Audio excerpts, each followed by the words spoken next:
Mas hoje o Carlos Bolsonaro está tendo talvez o pior dia do ano dele. Por quê? Primeiro, começaram a vazar várias notícias sobre as quebras de sigilo de assessores do Carlos Bolsonaro e dele também, e da ex-esposa do Jair Bolsonaro, Ana Cristina Valle, que gosta de ser chamada de Ana Cristina Bolsonaro. Então vamos chamá-la assim, com o sobrenome do demônio que ela tem. E também sai a notícia de que o Léo Índio, aquele que é melhor amigo do Carlos Bolsonaro, alguns até falam que eles têm um romance ou um bromance. Pois bem, o Léo Índio está sendo investigado pelo STF, pela Procuradoria-Geral da República, no inquérito do STF dos atos antidemocráticos, do dia 7 de setembro.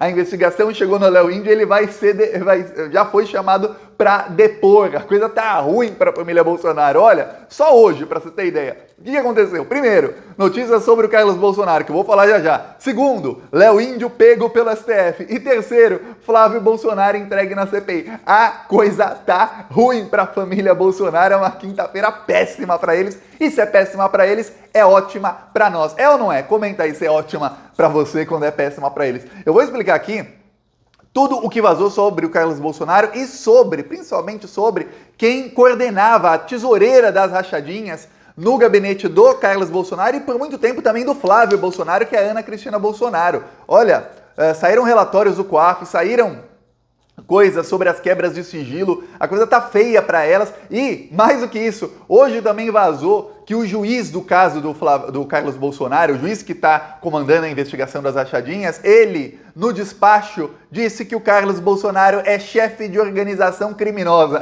Como diriam aqueles lavajatistas, ORCRIM, organização criminosa. O chefe se chama Carlos Bolsonaro. Eu vou falar disso aqui, dar todos os detalhes, mas antes, um segundinho, se você quer ver a casa cair para esses bandidos, então inscreva-se aqui no canal, aproveita também, curte o vídeo. Olha, é um segundo e eu vou te dar um spoiler. Não paga nada, é de graça se inscrever no Plantão Brasil. Aqui embaixo tem um botão inscrever, ou aqui em cima eu deixo inscreva-se aqui, clica ali e se inscreve e você está ajudando a oposição a esses malditos. Quanto mais forte for a oposição, ou seja, quanto mais pessoas estiverem inscritas nos canais de oposição, não só no Plantão Brasil, nos outros também, mais forte a gente consegue fazer oposição, principalmente porque a gente sabe que em 2022 vai ser uma guerra, porque tá batendo desespero no Bolsonaro, ele sabe que não vai ser eleito, então ele tá se preparando para a guerra. Então, para se preparar para a guerra, inscreva-se no canal. A gente também faz oposição nas ruas. No final do vídeo eu vou mostrar o nosso carro de som que rodou hoje em Ferraz e Vasconcelos, aqui ó, em São Paulo. No final do vídeo eu mostro lá. Quem quiser apoiar nossas ações, embaixo do vídeo tem um botão Seja Membro. No primeiro comentário eu deixo o Pix, PicPay e as minhas outras redes sociais. Nasdrov. Agora, vamos falar sobre a organização criminosa de Carlos Bolsonaro.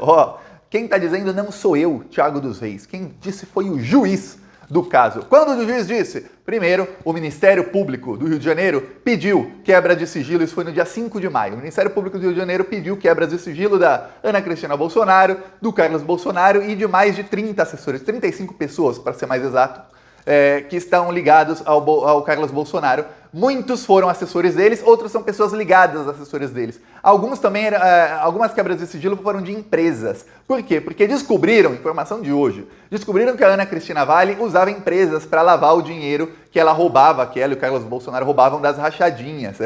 Descobriram que ela fazia uma movimentação, só com uma empresa ela teve uma movimentação de 1,2 milhão de reais. Lembra quando, em 2018, no final do ano, logo que o Bolsonaro tinha sido eleito, quando vazou o caso das rachadinhas do Queiroz, aí falaram, olha, o Queiroz movimentou não sei quantos milhões de reais. Aí ele falou, não, eu comprava e vendia carros. Lembra disso? Pois bem, agora é a mesma coisa, só que com a ex-esposa do Bolsonaro, a Ana Cristina. Falando, olha, a empresa dela movimentou 1,2 milhão de reais. E veja bem, não é movimentação de entra e sai, não, saques de 1,2 milhão de reais. Ela sacava, em um ano ela sacou 300 e tantos mil, em outro ano ela sacou 200 e tantos mil, aí os saques foram diminuindo. De 2008 até 2014, cada ano ela sacava um pouquinho menos. Por que foram diminuindo os saques, Thiago? Porque em 2008 foi quando ela se separou do Jair Bolsonaro e aí acabou o esquema. Acabou o esquema dela. Por quê? Porque ela até então era chefe de gabinete do Carlos Bolsonaro e ela era tesoureira da rachadinha do Flávio e do Carlos. Aí quando eles se separaram, o Flávio e o Carlos falaram, eu não quero ela, ela não é mãe do Flávio e do Carlos, ela é mãe do Renan. Ele falou, não quero essa mulher, sai daqui, eu vou ficar com o dinheiro eu mesmo, vou ficar dividindo com os outros? Não. Tanto é que aí depois o Flávio contratou o Queiroz, e aí temos o caso das rachadinhas do Flávio Bolsonaro. Não sei quem o Carlos contratou, saberemos em breve, porque isso está sendo investigado. Tá, Aí, além dessas empresas onde ela colocava o dinheiro na empresa, dinheiro da rachadinha, tudo depósito em dinheiro vivo, e depois, quando ela precisava, ela sacava também. Além dessa empresa, ela lavava por meio de imóveis, muito parecido com o que fazia o Flávio Bolsonaro. Para você ter ideia, ela comprou um terreno de um rapaz chamado Marcelo Trevo. Ele foi investigado pela Lava Jato. E quando ele foi investigado pela Lava Jato, ele até colaborou, ele falou, olha, eu tinha uma imobiliária, ele é empresário do ramo dos transportes. Falou, eu tinha também uma imobiliária e eu comprava e vendia imóveis para lavar dinheiro. No caso, perguntaram sobre essas transações e ele falou, não, isso não tinha nada não. Ele tentou, por quê? Porque senão ele vai confessar crime, aí a Lava Jato ia achar outros crimes da rachadinha. Então os delatores sempre tentavam falar que alguma coisa não é. Se não tinha prova, eles negavam. Aí tá. Aí o que acontece? Ela comprou 5 terrenos. Ela comprou 5 terrenos, no total, ela pagou mais ou menos 180 mil reais, 174 mil, se eu não me engano, mas vamos arredondar, 180. Pagou 180 mil reais em 5 terrenos, ok. Depois ela vendeu os terrenos, pouco tempo depois ela vendeu os terrenos, sabe por quanto? 1.900.000 reais. Você fala, meu Deus, mas essa mulher é uma gênia dos negócios. Ela vê um terreno ali, olha que olho bom, hein? Ela vê um terreno ali, compra e depois ela vende por um valor mais de 10 vezes mais caro. 1.100% de faturamento. Aí o Ministério Público começou a investigar essas compras desses terrenos, são 5 terrenos. Um terreno só, ela vendeu, alguns anos depois, por 1.150.000 reais. Os outros terrenos todos, ela vendeu por mais ou menos 850 mil reais, os outros 4. Esses terrenos, o Ministério Público investigando descobriu o quê? Que ela subfaturou o preço. Para você ter ideia, os outros 4 terrenos, fora esse terreno de 1 milhão, pega os outros 4, eles custavam 746 mil valores à época. Era o preço de mercado, valor de mercado. Ou seja, o valor de mercado é o valor que a prefeitura, enfim, é o valor que vale. Claro que quando você vai vender, às vezes depende da pessoa, vende por menos. Um cara que está desesperado para vender acaba vendendo um terreno, vale 740 mil. Acaba vendendo por 700, a pessoa quer dinheiro na hora, está desesperada ali, até por menos. Ou a pessoa não quer vender e tem alguém desesperado para comprar, você acaba conseguindo vendendo por mais. Mas o valor era aquele. Só que ela comprou os terrenos por menos de 200 mil. E depois ela vendeu os terrenos por 700 mil. Tudo, boa parte do dinheiro pago em espécie. Quase tudo pago em espécie, só para você ter ideia. Aí você fala, pô, peraí, você está movimentando muito dinheiro em espécie e você está comprando um terreno que vale 700 mil por 100 e poucos mil. Obviamente, isso é crime de lavagem de dinheiro. Por quê, Thiago? Como se lava dinheiro? Vamos supor que você tem um terreno, o caso aqui. Tem um terreno que vale 700 mil. Você fala que comprou esse terreno por 100 mil. Mas, na verdade, você pagou 700, você pagou o resto em dinheiro vivo. Por quê? Você fala que pagou 100 mil. Na hora que você vender esse terreno pelo valor que ele vale, 700 mil, você fala, olha, eu lucrei nessa transação 600 mil. Aí você paga o imposto pelo lucro que você teve, o imposto que tiver, aí vamos supor, você lucrou 600 mil, o imposto 20%, você paga lá 20%, é quanto? 120 mil. Se tá boa a cabeça aqui, você paga 120 mil de imposto, o resto do dinheiro, 480 mil, estão lavados, é dinheiro que era sujo, dinheiro roubado e que agora é dinheiro limpo, porque você declarou como lucro na transação, só para você ter ideia. E era assim que ela lavava dinheiro, e é assim que o Ministério Público provou que ela lavava o dinheiro das rachadinhas. Ainda, o Ministério Público chegou a pedir a quebra dos sigilos do Queiroz, e porque 2 parentes do Queiroz eram funcionários fantasmas do Carlos Bolsonaro. Mas o juiz não aceitou a do Queiroz. Ele aceitou de todo mundo, menos a do Queiroz, que ele falou, o Queiroz não tem ligação nenhuma. Os parentes dele, sim.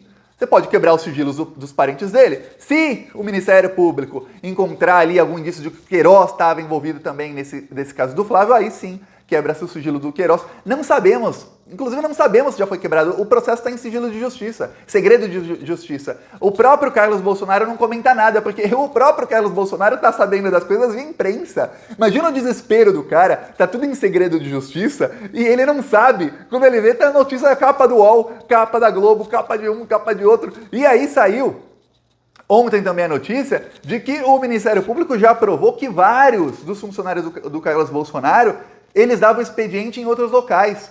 Tinha um funcionário que olha só o roubo. Ele era funcionário do Carlos Bolsonaro, ao mesmo tempo ele tinha um outro cargo público também, em que ele ganhava e não trabalhava, e ao mesmo tempo ele dava expediente em 2 farmácias. Em 2 farmácias. Quer dizer, ele tinha 2 empregos em outra cidade, não no Rio de Janeiro, mas no Rio de Janeiro ele trabalhava em 2 cargos públicos nos quais ele jamais deu expediente, não tinha nem a carteirinha. Por quê? Porque o Ministério Público começou a ver os dados do CAGED. O CAGED quando você tem carteira assinada, vai para o CAGED. Quando você é demitido também, sai do CAGED, é quem inclusive faz os dados. O Bolsonaro mudou o CAGED no final do ano passado para falar que está gerando mais empregos. Então agora os dados de geração de empregos são todos maquiados para falar que o Brasil está gerando emprego, sendo que não está. E aí, o Ministério Público viu no CAGED e falou, pô, peraí, esse pessoal, enquanto era assessor do Carlos Bolsonaro na Câmara dos Vereadores do Rio de Janeiro, eles trabalhavam em Resende, que fica a 200 quilômetros do Rio de Janeiro, trabalhavam em Juiz de Fora, que fica a horas e horas do Rio de Janeiro. Como é que o cara trabalhava lá e trabalhava aqui ao mesmo tempo? E veja bem, não era a época em que tinha home office, as pessoas trabalhavam de casa, não. Era uma época em que as pessoas trabalhavam no expediente, 2004, 2005, 2001. Ninguém trabalhava de home office no laptop em casa, nem existia Wi-Fi em 2001. Existia, mas não era uma coisa popular. Só para você ter ideia do tamanho do roubo. Enquanto a coisa já está ruim para o Carlos Bolsonaro, vaza hoje a informação de que o Léo Índio está sendo investigado no caso do STF. O Léo Índio teve uma reportagem do UOL que mostrou várias chaves Pix, que estavam sendo usadas para as pessoas depositarem dinheiro para ajudar a organizar os protestos do dia 7 de setembro, as manifestações golpistas, tá? O Léo Índio, ele chegou a compartilhar isso no Instagram dele. E aí, como o Léo Índio é assim com o Carlos Bolsonaro, e o Carlos Bolsonaro é um dos alvos do inquérito lá no STF, a Procuradoria-Geral da República, a Lindora Araújo, aquela que é amiga do Flávio, ou era, não sei, falou, olha, tem que convocar esse rapaz aqui para depor. Primeiro, ela pediu e o Alexandre de Moraes bloqueou todas as chaves Pix. Ou seja, qualquer pessoa que doou dinheiro ali para a manifestação golpista perdeu o dinheiro ficou lá e o dinheiro está retido. Segundo, ela pediu depoimento do Léo Índio, no que o Alexandre de Moraes já autorizou e ele foi convocado para depor, deve depor muito em breve. Ou seja, ele vai ter que explicar como é que ele estava ajudando a financiar os atos do 7 de setembro. A casa vai cair para todo mundo, porque o Alexandre vai para cima. Nos últimos dias, teve gente que falou, nossa, Thiago, eu lembro, eu até fiz tweet sobre isso, olha, tem um jornalista do Metrópolis, o Guilherme Amado, ótimo jornalista, mas o cara é bem sensacionalista. Ele coloca uma notícia assim, Alexandre de Moraes autoriza que o Roberto Jefferson esteja sem a tornozeleira, retirada da tornozeleira. Você fala, nossa, vai soltar o Roberto Jefferson. Alexandre de Moraes autoriza a retirada de tornozeleira do Daniel Silveira, outro que está preso. Fala, meu Deus, aí você vai ler a notícia? Retirou a tornozeleira do Daniel Silveira por 2 horas porque ele ia fazer ressonância magnética, é uma máquina, se você tiver com tornozeleira, a máquina quebra. Então tinha que tirar a tornozeleira e só autorizou porque os médicos do sistema prisional onde ele tá viram que ele tava com o joelho estourado. O joelho dele tem... Não é quebrado que tá, quando você racha o osso, não tá quebrado. Eu esqueci aqui o termo, também não é fratura. Quem for médico, comenta aí. E quem não for, curta os comentários dos médicos comentarem para ver o termo correto. Mas enfim, o joelho dele estava estourado. O próprio Daniel Silveira, ele tinha falado que estava estourado. Então, é sensacionalismo. O Alexandre tá indo para cima. O Alexandre vai para cima de todos eles. Ele até falou que tá irritadíssimo porque estão falando que teve um acordão e tudo mais. Ele não vai deixar ficar com a pecha de que ele é o Alexandre covarde, que depois de tudo aquilo, fiz um acordo, vou soltar todo mundo e vou deixar... Não vai. E eu vou te falar, no caso do Daniel Silveira e do Roberto Jefferson, são casos à parte. Eles continuaram fazendo ameaças mesmo depois de tudo. Mas tem outros casos de bolsonaristas que estão na mira deles que só deveriam ser presos daqui a um bom tempo porque não estão mais cometendo os crimes, a não ser que eles voltem a cometer os crimes ou que estejam obstruindo a justiça. Isso o Alexandre sabe melhor do que eu e que você. Por exemplo, vou te dar um exemplo. Carlos Bolsonaro, por que ele não vai preso? Porque ele não está obstruindo a justiça. Pelo menos não se sabe se está. Se em algum momento Alexandre de Moraes diz, peraí, esse cara está tentando atrapalhar as investigações, aí cabe prisão. Se não, é só depois que ele for julgado e condenado. Aí, muita calma, temos que esperar, mas vão acabar todos presos. A coisa vai ficar feia, porque hoje as coisas estão assim lentas porque o Bolsonaro é o presidente. Amanhã, depois, ele não é mais presidente. Vamos pra cima do Bolsonaro com tudo. Com tudo. Lembre-se de uma coisa, esse pessoal da direita... Eles usam alguém, usam. Sabe alguém que chupa uma laranja e deixa só o bagaço no fim? Eles usam, quando tiver só o bagaço, eles descartam, jogam na lama. É isso que eles estão fazendo com o Bolsonaro. Usaram o Bolsonaro enquanto era bom, porque ele ia impor uma agenda ultra neoliberal e tudo mais. Tá, não impôs a agenda do jeito que a direita queria. Tentaram ir para cima do Bolsonaro, não foi. Tentaram enquadrá-lo, não deu. Então... vamos usar o Bolsonaro enquanto for mais ou menos bom. E depois, só o bagaço. É capaz de nem o bagaço sobrar do Bolsonaro, que vão acabar com ele. Vou mostrar aqui o nosso carro de som. denunciando o Bolsonaro lá em Ferraz de Vasconcelos. Bolsonaro acabou pra você. Fora Bolsonaro, meu país quer crescer. Fora Bolsonaro acabou pra você.